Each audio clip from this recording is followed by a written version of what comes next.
स्वागत। आज हम औद्योगिकरण के युग पर मिले स्रोतों पर थोड़ी गहराई से बात कर रहे हैं। अक्सर हम सोचते हैं औद्योगिकरण मतलब बड़ी बड़ी मशीनें, तरक्की, जैसे वो 1900s वाली एक तस्वीर है, डॉन ऑफ द सेंचुरी। हाँ, या वो विज्ञापन जिसमें मैकेनिक को अलादीन से बेहतर दिखाया गया है। सही, लेकिन क्या ये कहानी सिर्फ मशीनों और फैक्ट्रियों तक ही सीमित है? वही तो बात है। स्रोत बताते हैं कि असल तस्वीर कहीं ज्यादा उलझी हुई है। तो आज हमारी कोशिश यही रहेगी कि इन स्रोतों के जरिए इस युग को परत दर परत समझें। पहले ब्रिटेन से शुरू करेंगे, फिर देखेंगे भारत पर इसका क्या असर हुआ। हाँ, और सिर्फ फैक्ट्रियों पर नहीं, बल्कि हाथ से होने वाले काम और आम लोगों की जिंदगी पर भी बात करेंगे, है ना? बिल्कुल, फैक्ट्रियों के साथ साथ वो पहलू भी बहुत जरूरी है। तो चलिए शुरू करते हैं। ब्रिटेन की कहानी में सबसे पहले ये बताइए कि फैक्ट्रियों से पहले क्या माहौल था? ये बहुत दिलचस्प है। देखिए, इंग्लैंड और यूरोप में फैक्ट्रियां आने से पहले ही अंतर्राष्ट्रीय बाजार के लिए बड़े पैमाने पर औद्योगिक उत्पादन हो रहा था।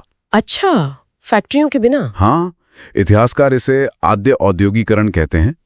होता यह था कि शहर के व्यापारी गांव जाते थे, वहां किसानों और कारीगरों को एडवांस पैसा देते थे और उनसे माल बनवाते थे। गांव में क्यों, शहरों में क्यों नहीं? क्योंकि शहरों में जो व्यापारिक संघ थे, मतलब गिल्ड, वो बहुत ताकतवर थे। वो बाहर के लोगों को या नए व्यापारियों को आसानी से काम शुरू नहीं करने देते थे। गांव में ऐसा कोई कंट्रोल नहीं था। समझ गई। तो एक तरह से ये गांव वालों के लिए एक्स्ट्रा इनकम का जरिया बन गया होगा, खासकर जब वो साझा जमीनें कम हो रही थीं। हाँ, बिल्कुल, उनके लिए ये बहुत जरूरी हो गया था। समझिए कि पूरा का पूरा परिवार इस काम में लग जाता था। एक पूरा नेटवर्क था। शहर में व्यापारी, गांव में प्रोडक्शन, और फिर लंदन जैसे बड़े शहरों में फिनिशिंग होती थी।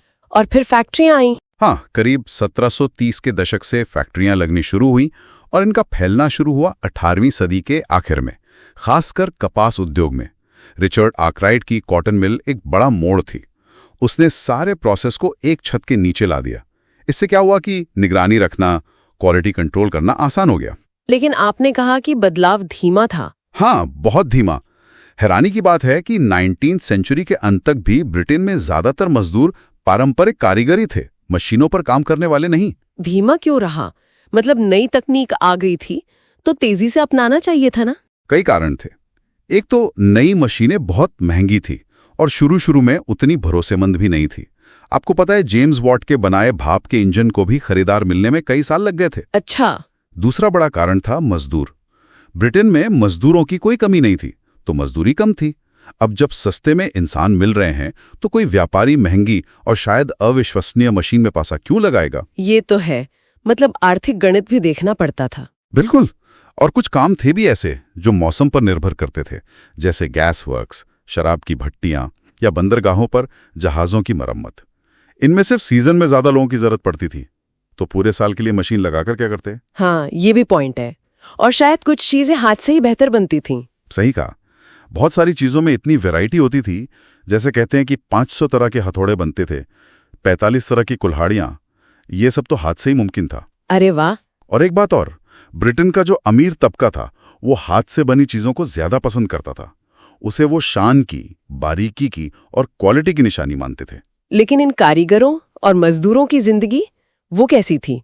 क्या उन्हें काम आसानी से मिल जाता था? नहीं, आसान तो बिल्कुल नहीं थी। सोचिए, सैकड़ों लोग काम की तलाश में शहरों में आते थे, लेकिन नौकरी अक्सर जान पहचान, रिश्तेदारी या दोस्ती के जरिए मिलती थी। जिनके पास ये नेटवर्क नहीं होता था, उनका क्या होता था? बहुतों को हफ्तों इंतजार करना पड़ता था। कई बार तो पुलों के नीचे या जो रात के आश्रय बने होते थे, वहां रातें गुजारनी पड़ती थी।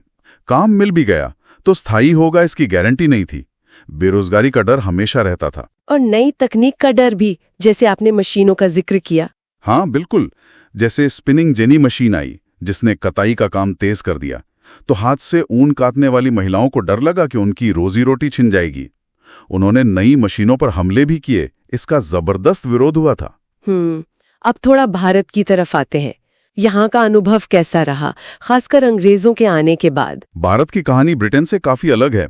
देखिए, मशीनी युग से पहले भारत का बना रेशम और सूती कपड़ा पूरी दुनिया में उसकी धूम थी। हाँ, मैंने पढ़ा है। सूरत, हुगली जैसे हमारे पुराने बंदरगाहों से जबरदस्त व्यापार होता था।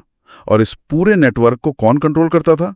भारतीय व्यापारी और बैंकर। लेकिन फिर यूरोपीय कंपनियां आ गई। हाँ, और 1750 के दशक तक आते आते यूरोपीय कंपनियों ने धीरे धीरे व्यापार पर अपना एकाधिकार जमाना शुरू कर दिया। उन्होंने राजनीतिक ताकत हासिल की, राजाओं से रियायतें लीं।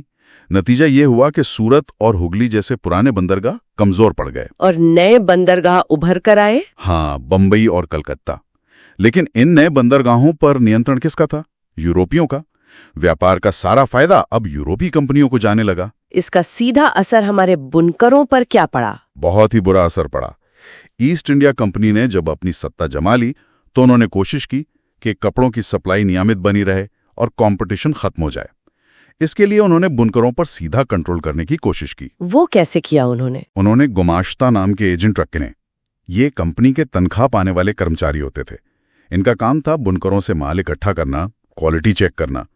लेकिन ये गुमाश्ते अक्सर बाहर के लोग होते थे। उनका गांव से कोई लेना देना नहीं होता था।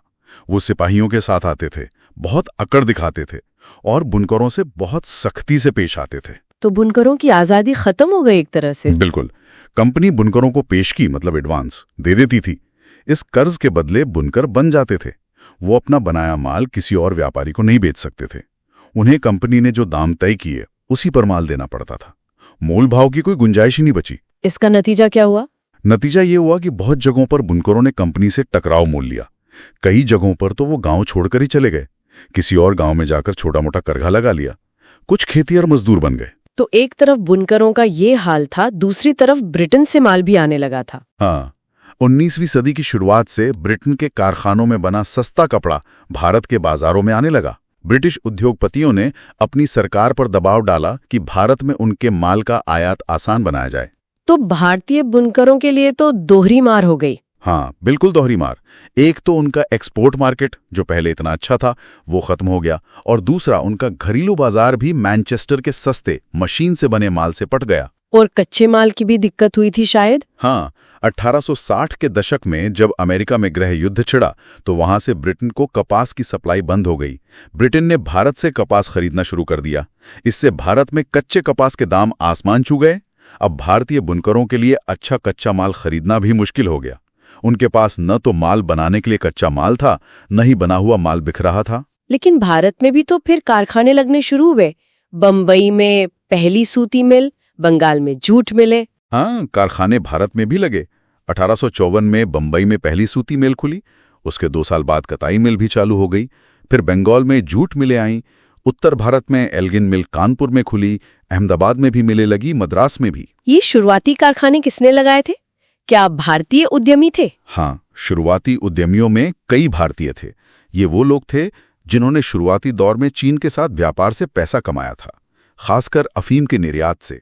जैसे बंगाल में द्वारकानाथ टैगोर, बंबई में पारसी जैसे दिनशॉ पिटेट, जमशेदजी नूसिरवानजी टाटा, मारवाड़ी सेठ हुकुमचंद ने भी कलकत्ता में पहली भारतीय जूट मिल लगाई। लेकिन क्या इन भारतीय उद्योगपतियों का दबदबा था? नहीं, शुरुआत में नहीं। ज्यादातर बड़ी इंडस्ट्री पर यूरोपियन मैनेजिंग एजेंसियों का कंट्रोल था। ये एजेंसियां पैसा तो अक्सर भारतीय लोगों का ही लगाती थीं, लेकिन फैसले सारे खुद लेती थीं। भारतीय उद्योगपति ज्यादातर सप्लाई या फाइनेंस के काम में ही लगे रहे। और इन कारखानों में मजदूर कहाँ से आते थे? क्या उन्हें काम मिलना आसान था? ज्यादातर मजदूर आसपास के जिलों से ही आते थे। जैसे बॉम्बे की मिलों में रत्नागिरी जिले से बहुत लोग आते थे, कानपुर की मिलों में कानपुर जिले के गांव से। लेकिन यहां भी काम मिलना आसान नहीं था। मिलों में नौकरियों से ज्यादा चाहने वाले होते थे। तो यहाँ कैसी मिलती थी नौकरी? यहाँ जॉबर का रोल बहुत अहम हो गया। जॉबर अक्सर कोई पुराना भरोसेमंद कर्मचारी होता था। उसे मालिक नई भर्ती के लिए गांव भेजते थे। वो गांव से लोगों को लाता, उन्हें शहर में जमने में मदद करता, जरूरत पड़ने पर पैसे से भी मदद करता। तो ये तो अच्छी बात थी। हाँ, एक तरह से। लेकिन जॉबर इसके बदले में अधिकार भी जताता था। वो मदद के बदले पैसे या तोहफे मांगता था और मजदूरों की जिंदगी पर अपना कंट्रोल रखता था। एक और बात, क्या भारत की शुरुआती फैक्ट्रियां वही चीजें बना रही थीं जो मैनचेस्टर से आ रही थीं? मतलब क्या सीधा कंपटीशन था? नहीं, शुरू में भारतीय उद्योगपतियों ने थोड़ी होशियारी दिखाई। यूरोपीय एजेंसियां ज्यादातर उन चीजों में दिलचस्पी रखती थीं जो भारत में बनती थीं लेकिन बिकती थीं यूरोप में, जैसे चाय, कॉफी, नील, जूट। ओके। भारतीय मिलों ने ब्रिटेन से आने वाले कपड़े से सीधी टक्कर लेने से बचने की कोशिश की। उन्होंने ज्यादातर मोटा सूत बनाया। ये महीन धागा नहीं था। ये मोटा सूत कौन इस्तेमाल करता था? ये सूत या तो भारत के हथकरघा बुनकर इस्तेमाल करते थे या फिर इसे चीन को एक्सपोर्ट किया जाता था। लेकिन बाद में ये बदला?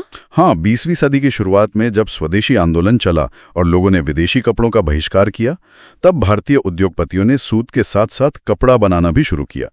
फिर चीन को सूत का निर्यात भी कम होने लगा, तो भारतीय मिलों ने कपड़ा बनाना ज्यादा कर दिया। और पहले विश्व युद्ध का भी असर पड़ा होगा? बहुत असर पड़ा। युद्ध के दौरान ब्रिटिश मिलें तो लड़ाई के लिए सामान बनाने में व्यस्त हो गईं। मैनचेस्टर से भारत में माल आना एकदम कम हो गया। भारतीय मिलों को अचानक एक विशाल घरेलू बाजार मिल गया।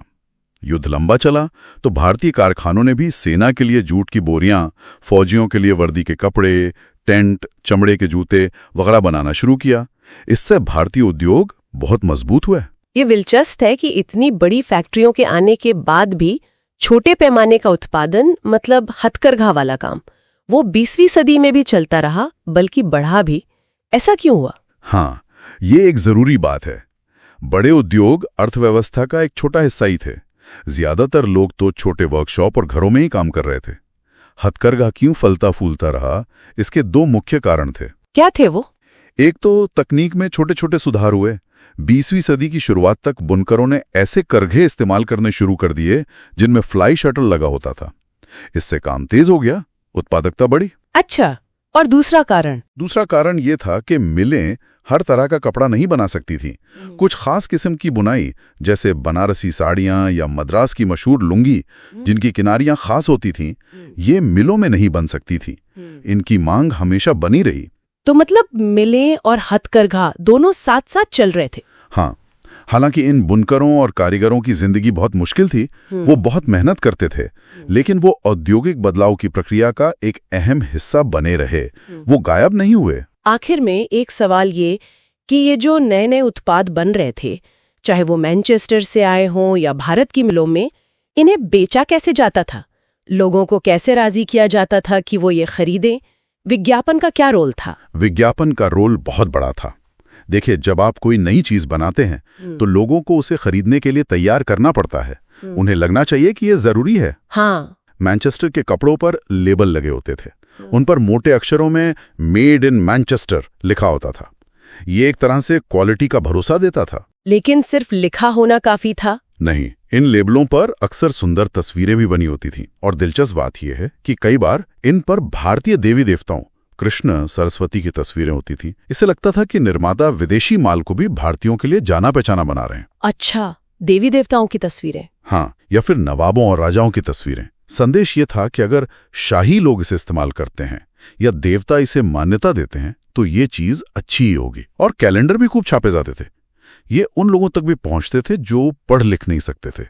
दुकानों, चाय की दुकानों, घरों में लोग कैलेंडर लगाते थे। इनमें भी देवी देवताओं की तस्वीरों का खूब इस्तेमाल होता था। और जब भारतीय कंपनियों ने विज्ञापन देना शुरू किया, तब क्या हुआ? जब भारतीय निर्माताओं ने विज्ञापन दिए तो उनमें अक्सर राष्ट्रवादी संदेश साफ दिखता था।